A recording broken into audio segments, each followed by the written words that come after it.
Welcome back to our channel. In today's video, we will be discussing how to create a dynamic read mode button using HTML and CSS.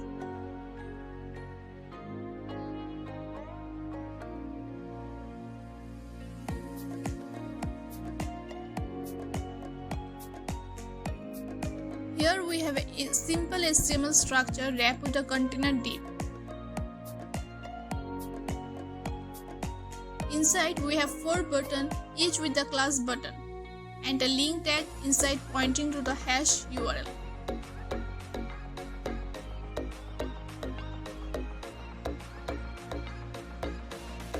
To begin, we'll add some CSS.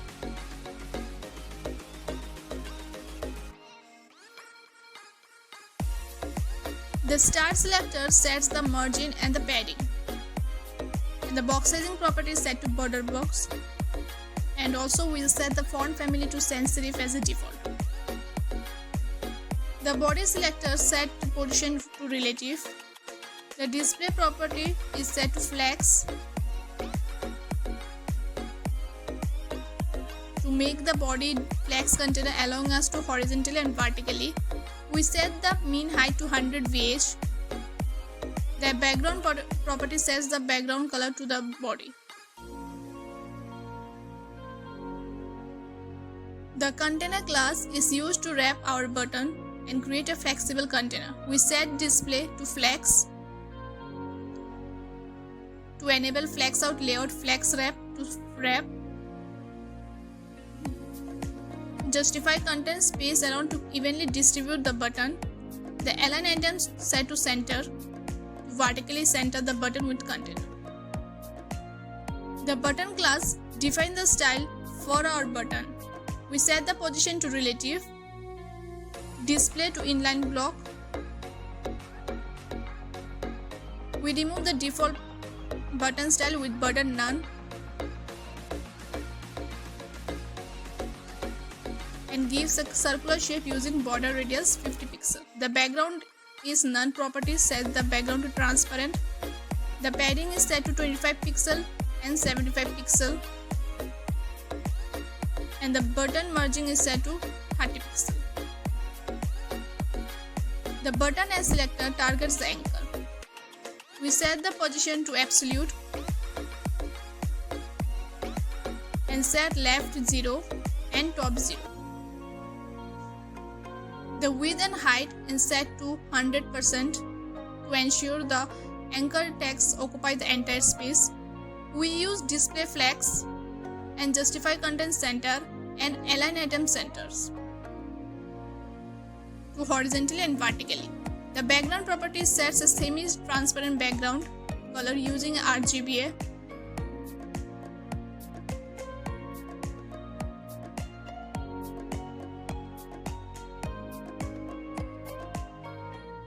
We add a box shadow to create a subtitle deep effect. Border styles are set with border top and border button.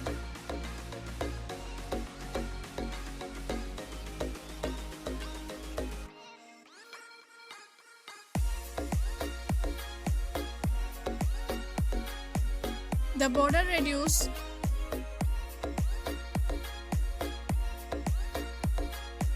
radius set to 30 pixel.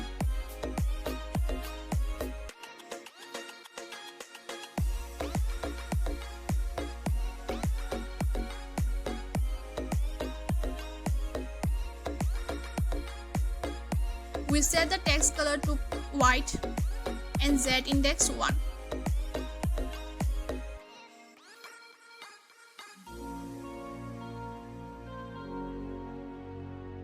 The font weight is set to 400, the letter spacing and text decoration and text transformation.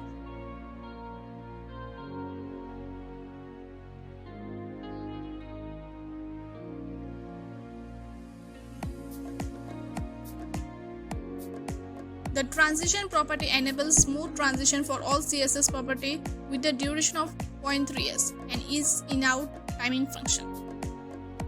Finally, we apply a backdrop filter with backdrop filter blur 15 pixel to clear a blur effect on supporting browser. Now the button, we apply a small animation effect by increasing the letter spacing of the anchor tag inside the button. Here with a schedule element before the anchor tag, the element is positioned absolutely with the width 50%.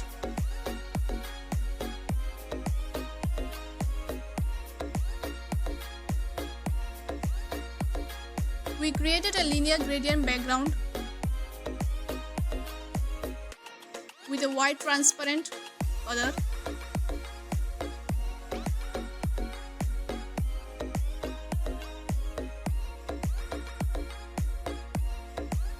By applying a skew transformation,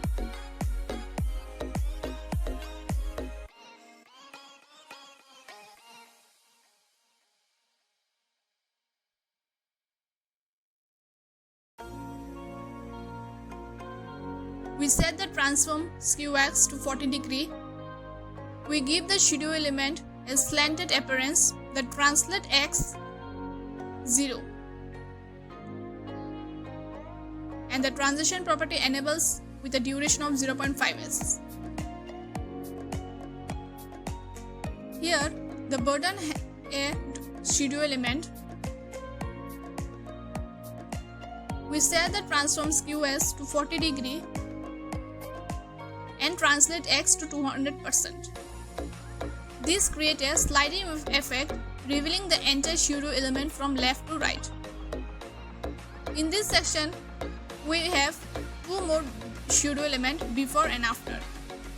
The elements position absolutely center horizontal left 50% and transform translate 50%. We give a width of 30 pixel and a height of 10 pixel with a rounded border radius of 10 pixel. The background color is set to red, which is a vibrant red. We apply a transition effect to this shadow element, spacing a duration of 0.4 second, and then ease in out timing function.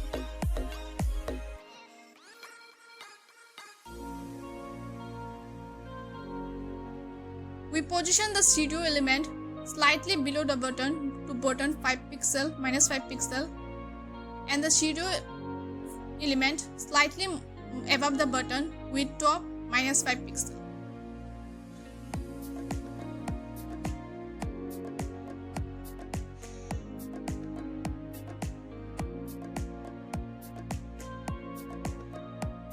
When the buttons are hovered, we animate the height, width and border radius properties of the shadow element. They expand vertically by setting the height to 50%, width 50%. Additionally, we change the border radius to 30 pixel. The transition delay property adds a delay of 0.3 second below the transition take effect.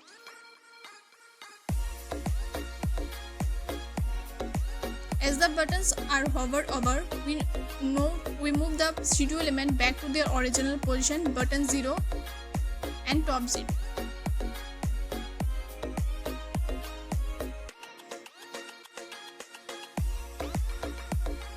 This CSS rule targets the specific button using the anti-child selector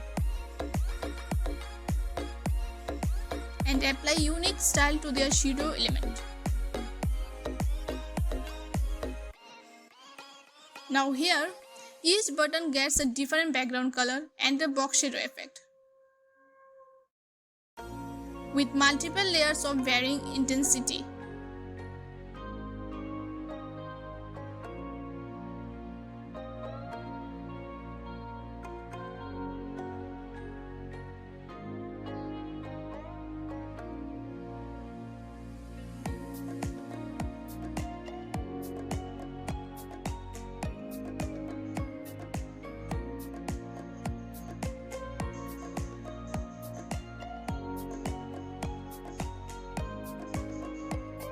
And the same goes with the next.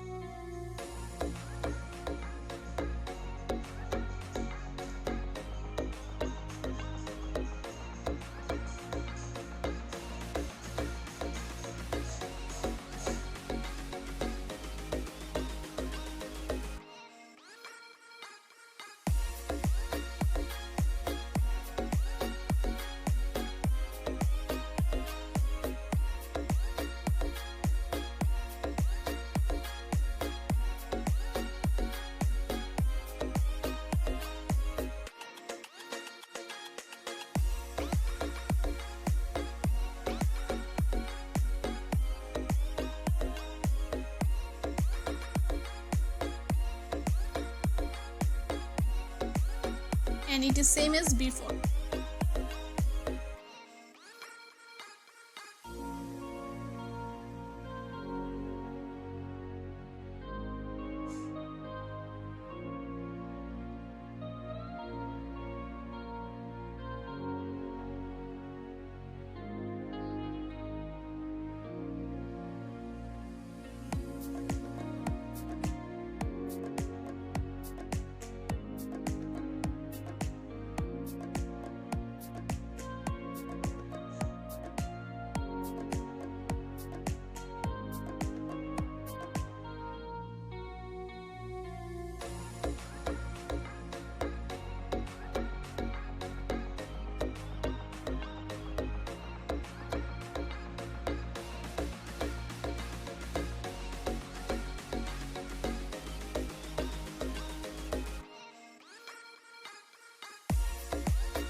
So thank you so much for watching today's video. I hope you found it informative and enjoyable.